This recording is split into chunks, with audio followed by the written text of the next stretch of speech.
Bonsoir, ici Nathalie Chung. Les députés ontariens viennent d'adopter une loi spéciale pour forcer le retour au travail des professeurs, instructeurs, conseillers et bibliothécaires des 24 collèges de l'Ontario en grève depuis 5 semaines.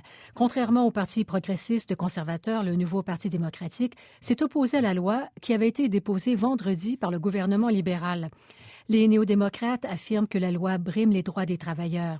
Les 500 000 étudiants dont les cours ont été perturbés par la grève devraient pouvoir retourner en classe mardi au plus tôt.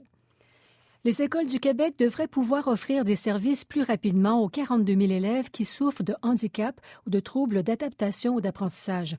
Le diagnostic de ces enfants n'aura plus besoin de la validation du ministère, ce qui devrait réduire les délais d'attente. Ce changement, annoncé samedi par le ministre de l'Éducation, Sébastien Proulx, était fort attendu. Sarah Sanchez.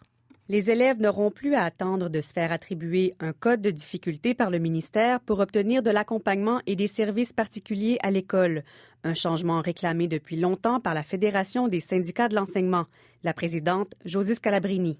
On pouvait savoir dès le mois de septembre qu'un élève avait un problème, mais on ne pouvait avoir de financement pour aider cet élève-là avant le mois d'avril. Fait que vous comprendrez que pour nous, aujourd'hui, ça semble une bonne nouvelle dans ce qui est l'annonce. Une étape bureaucratique de moins. Maintenant, reste à voir si les ressources suivront. La directrice de Dysphasie Québec, Linda Saint-Hilaire, est sceptique. L'objectif est bon, de ne pas attendre la CODE, d'avoir des services tout de suite.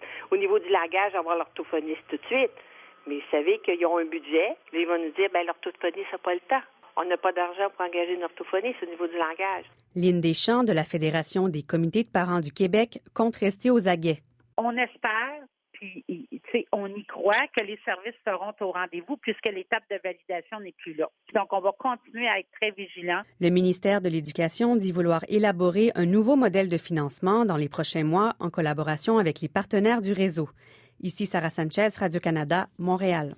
L'ex-ministre libéral de la Famille, Tony Tomassi, a été arrêté vendredi à Montréal lors d'une opération policière contre la prostitution. Il aurait sollicité une prostituée dans un quartier du nord de la ville qui est en fait une agente double du service de police de la ville de Montréal. 5 autres personnes ont aussi été arrêtées lors de cette opération. Les policiers sont intervenus à la suite de plaintes de résidents et d'élus du secteur.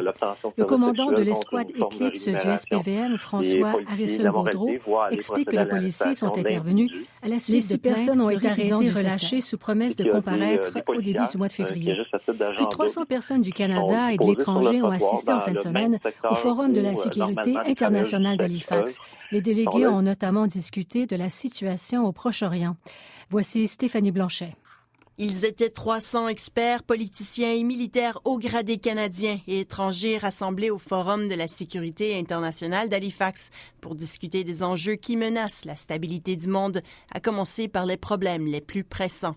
Cependant, déterminer ce qui est urgent et ce qui l'est moins n'est pas toujours évident.